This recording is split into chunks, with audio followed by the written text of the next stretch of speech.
조합원님 안녕하십니까? 전기공사 공제조합 영업지원실장 홍교환입니다. 2021년도 경영지원 세미나를 시작하겠습니다. 이번 세미나는 1부와 2부로 나누어서 1부에서는 하도급법, 하도급 공정화에 관한 법률, 2부에서는 중대재해처벌법, 중대재해처벌 등에 관한 법률 이렇게 구분해서 진행하도록 하겠습니다. 이번 시간에는 하도급법에 대해서 우리 조합 사내 변호사이신 이경준 법무팀장님을 모시고 궁금한 점 알아보겠습니다. 안녕하세요, 변호사님. 안녕하십니까. 동영상을 통해서 조합원님을 뵙는 것은 이번이 처음이신데 간단한 소개 부탁드리겠습니다. 안녕하십니까, 조합원님. 저는 전기공사 공제조합에서 법무팀장을 맡고 있는 이경준 변호사입니다. 저희 조합 법무팀에서는 조합원분들에 대한 법률 상담 서비스를 제공하고 있습니다. 법률 상담이 필요할 때 언제라도 전화 주시면 성실하게 답변 드리겠습니다. 감사합니다. 네, 그러면 하도급법에 대해서 첫 번째 질문 드리겠습니다. 하도급법 하면 통상 이제 원도급과 하도급으로 구분해서 하도급만 적용되는 법이다 이렇게 이해하고 있는데요. 예를 들어서 발주자가 A, 그 다음에 원사업자가 B, 수급사업자가 C라고 이렇게 가정했을 때 A와 B와의 관계는 적용이 안 되고 B와 C와의 관계만 적용이 된다 이렇게 이해하고 있거든요. 이게 맞습니까? 아닙니다. 하도급법은 하도급 관계인 B와 C의 계약에 대해서뿐만 아니라 원도급인 A와 B의 계약에 대해서도 역시 적용이 되는 법입니다. 하도급법은 그 명칭 때문에 일반적으로 하도급에만 적용되는 법률이라고 잘못 알고 계신 경우가 많은데 원도급에도 여전히 적용되는 법률입니다. 원도급, 하도급 모두 적용이 되는군요. 예. 다음 질문 드리겠습니다. 하도급은 통상 자기보다 작은 기업에게 일감을 떼어주는 식으로 이해가 됩니다. 만일 자기보다 큰 기업에게 도급을 주어도 하도급법 적용 대상이 됩니까? 아닙니다. 하도급법은 수급사업자가 원사업자에 비해 사회적, 경제적으로 열악한 지위에 있어 보호할 필요성이 있는 경우에 적용이 되는 법입니다. 따라서 자기보다 큰 기업에게 도급을 주는 경우에는 적용이 되지 않습니다. 그러면 이제 전기공사업의 경우에 자기보다 시공능력 평가액이 큰 업체에게 도급을 주는 경우에는 적용이 안 됩니까? 예, 맞습니다. 다음 질문 드리겠습니다. 하도급에서 가장 이제 불편한 점은 그 갑을 간의 관계이지 않습니까?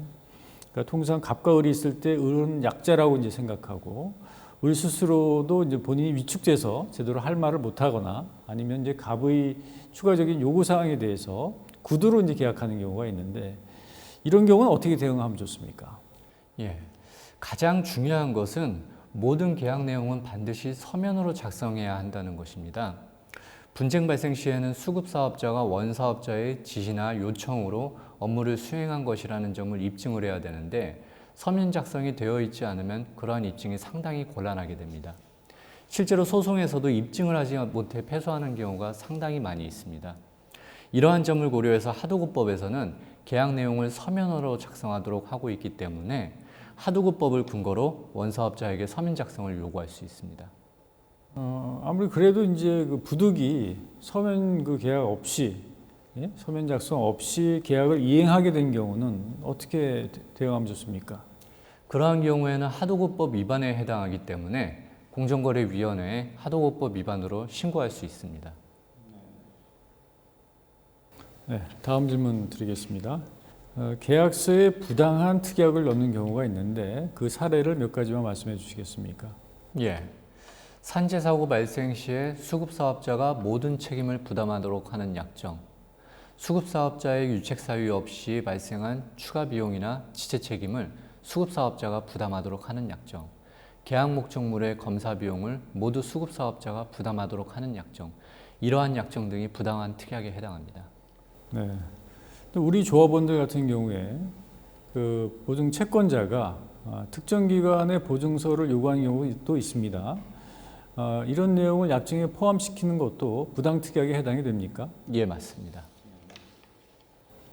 네, 다음 질문 드리겠습니다.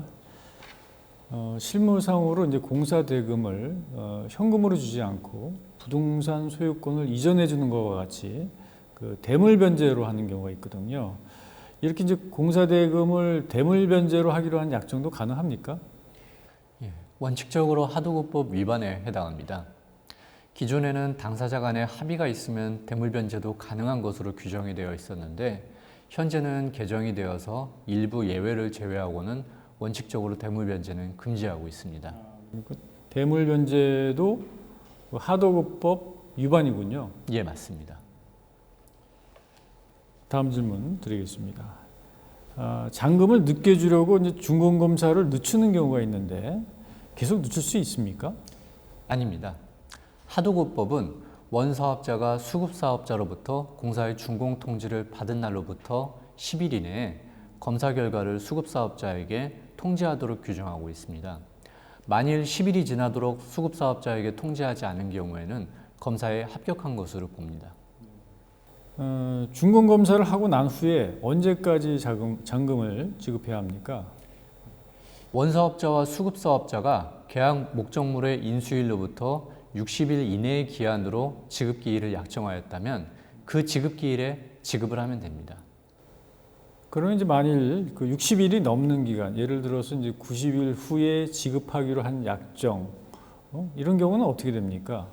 예, 그러한 약정에도 불구하고 지급기일은 계약 목적물 인수일로부터 60일이 됩니다.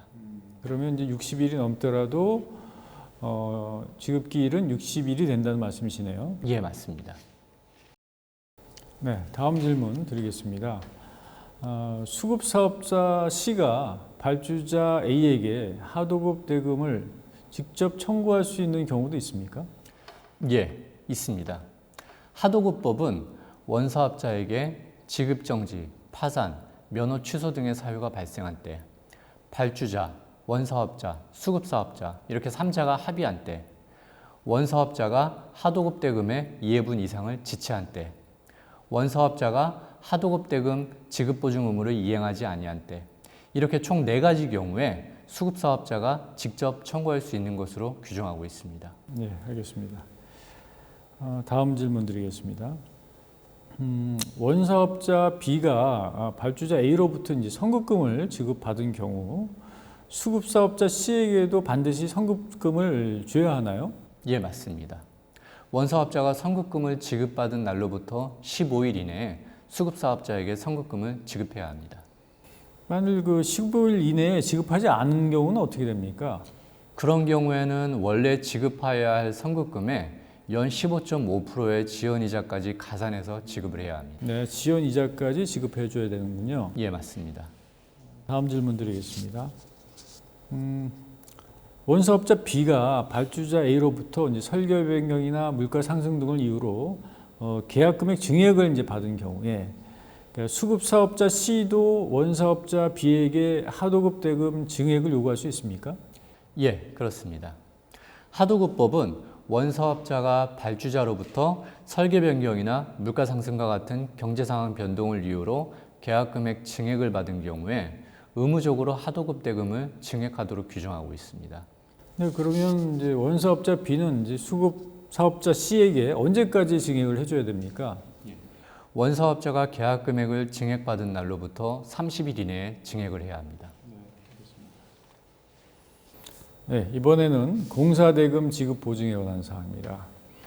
계약 체결 후 원사업자 B는 이제 수급사업자 C에게 30일 이내에 공사대금 지급 보증서를 이제 제공하도록 되어 있는데 원사업자가 이를 지키지 않으면 수급사업자 C는 어떤 방법으로 대항할 수 있습니까? 예, 하도급법은 원사업자가 공사대금 지급 보증을 하지 않는 경우에 수급사업자가 계약이행 보증을 거절할 수 있도록 규정하고 있습니다. 따라서 그런 경우에 수급사업자로서는 계약이행 보증서 발급을 거절하는 방법으로 대항할 수 있습니다. 그런데 이제 수급사업자 C는 이제 의뢰 입장이다 보니까 자기는 원사업자에게 계약이행 보증서를 이제 제공해 줬는데 공사대금 지급 보증서는 받지 못한 채로 공사를 진행하다가 이제 중단된 경우 그 꼼짝없이 계약 보증금을 물어줘야 합니까? 아닙니다. 그런 경우 수급사업자로서는 계약이행 보증서가 발급되었다고 하더라도 원사업자가 공사대금 지급 보증 의무를 이행하지 않았음을 이유로 계약이행 보증금 청구를 거절할 수 있습니다. 그때는 이제 계약이행 보증금 청구를 거절할 수 있다는 말씀이시네요. 예. 네, 다음 질문 드리겠습니다. 하도급법을 위반한 약정은 모두 무효입니까? 아닙니다. 하도급법에서는 하도급법에 위반한 약정이 유효인지 무효인지 여부에 대해서는 딱히 규정하고 있지는 않습니다. 결국 이는 해석의 문제인데 우리 법원에서는 무효로 본 사례도 있는 반면에 유효로 본 사례도 있습니다. 그러면 이제 무효로 본 사례는 어떤 사례가 있습니까? 예, 법원에서는 선급금을 지급하지 않기로 한 약정은 무효로 보고 그러한 약정에도 불구하고 수급사업자는 선급금을 청구할 수 있다고 판시한 사례가 있습니다. 그럼 유효로 본 사례는 어떤 사례가 있습니까? 예, 하도급 대금을 감액하기로 한 약정, 그리고 원사업자가 발주자로부터 공사대금 증액을 받더라도 하도급 대금을 증액하여 주지는 않기로 한 약정, 대물변제 금지에 위반한 약정, 이러한 약정들은 모두 유효로 보았습니다. 따라서 하도급법에 위반하는 약정이 있다라고 해서 모두 무효는 아닙니다. 아니, 하도급법에 위반했는데도 그 약정이 유효하다면 수급사업자는 억울할 것 같은데 어떻게 대응하면 좋습니까? 우선 하도급법 위반에 해당하기 때문에 공정거래위원회에 하도급법 위반으로 신고할 수 있습니다. 또한 사안에 따라서는 불법행위에 해당한다는 이유로 손해배상 청구를 할 수도 있습니다. 네, 알겠습니다. 다음 질문 드리겠습니다. 하도급법을 위반하게 되면 어떤 제재를 받습니까? 행정적 제재와 사법적 제재라는 두 가지 측면에서 제재를 받게 됩니다. 우선 행정적 제재로는 시정조치명령, 과징금, 과태료가 있고 특히 상습 위반자에 대해서는 명당 공표, 입찰 참가 제한, 영업정지라는 제재가 뒤따를 수도 있습니다. 이와 같은 행정적 제재와는 별개로 벌금형과 같은 사법적 제재가 추가로 이어질 수도 있습니다. 그렇다면 이제 행정적 제재인 과징금과 사법적 제재인 벌금형도 같이 받을 수 있겠군요. 예, 맞습니다. 마지막 질문 드리겠습니다. 공정거래위원회에 하도급법 위반을 이유로 신고했을 때 사건 처리는 어떻게 진행이 됩니까? 예, 일단 심사관에 의해서 사건에 대한 조사가 이루어지고 조사가 이루어진 결과 혐의가 없는 것으로 판단되면 종결 처리가 되지만 혐의가 있는 것으로 판단되면 위원회에 상정이 됩니다. 위원회에서는 신고를 당한 피시민과 심사관이 출석해서 사실관계 등에 대한 공방이 있은 후에 의결이 있게 됩니다. 의결에 대해서 불복이 있을 경우에는 공정거래위원회에 이의 신청을 하거나 서울고등법원에 행정소송을 제기할 수 있습니다. 이러한 절차가 통상 6개월 정도 소요되기도 하지만 사안에 따라서는 그 이상의 기간이 소요될 수도 있습니다. 네, 알겠습니다. 네, 지금까지 우리 조합 사내 변호사이신 이경준 변호사님을 모시고 하도급법에 대해서 그 내용을 알아보았습니다. 다음 시간에는 중대재해처벌법에 대해서 관계 전문가님을 모시고 조합원님을 찾아뵙겠습니다. 지금까지 시청해 주셔서 감사합니다.